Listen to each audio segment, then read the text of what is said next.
राजनाथ सिंह बोले, आधुनिक प्रौद्योगिकियों ने युद्ध के आयाम को बदला। तकनीकी चुनौतियों के समाधान से भारत मजबूत।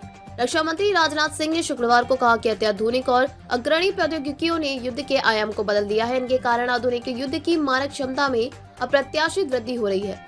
उन्होंने कहा, हमें artificial intelligence, quantum कंप्यूटरिंग, machine learning और क्लीन टेक जैसी परिवर्तनकारी तकनीकों में अग्रणी भूमिका निभानी होगी। युद्ध की परिस्थितियां तेजी से हार्डवेयर से सॉफ्टवेयर की ओर परिवर्तित हो रही हैं। राजनाथ राष्ट्रीय विज्ञान दिवस पर यहां DRDO की ओर से आयोजित विज्ञान वैभव 2025 समारोह को संबोधित कर रहे थे।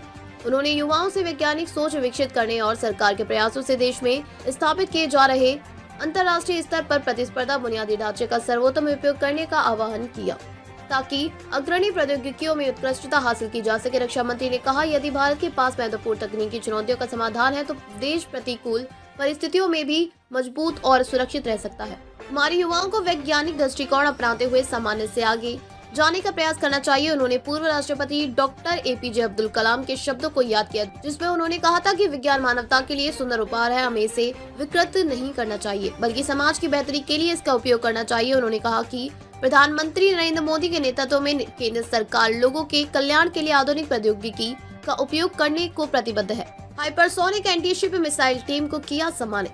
रक्षा मंत्री ने तेलंगाना के हैदराबाद में स्वदेशी मिसाइल प्रणालियों के डिजाइन और विकास के केंद्र doctor APJ Abdul Kalam missile complex का दौरा किया है। उन्होंने लंबी दूरी वाले हाइपरसोनिक एंटी-शिप मिसाइल परियोजना की टीम को भी सम्मानित किया, जिसकी उड़ान का सफल परीक्षण नवंबर 2024 में हुआ। सफल परीक्षण ने भारत को हाइपरसोनिक मिसाइल क्षमताओं वाले चुनिंदा देशों के समूह में शामिल कर दिया है। युवाओं में दुनिया को हिला देने की क्षमता। राजनाथ ने कहा, प्रत्येक युवा प्रतिभा और दुनिया को हिला देने की क्षमता है। बस इसे पहचानने और इसे हासिल करने के लिए खुद को प्रतिबद्ध करने की जरूरत है। उन्होंने कहा कि भारत के युवाओं में अपार क्षमता है। सरकार का प्रयास है कि 2047 तक विकसित भारत के लक्ष्य को हासिल करने के लिए उनकी क्षमताओं का उपयोग किया जाए।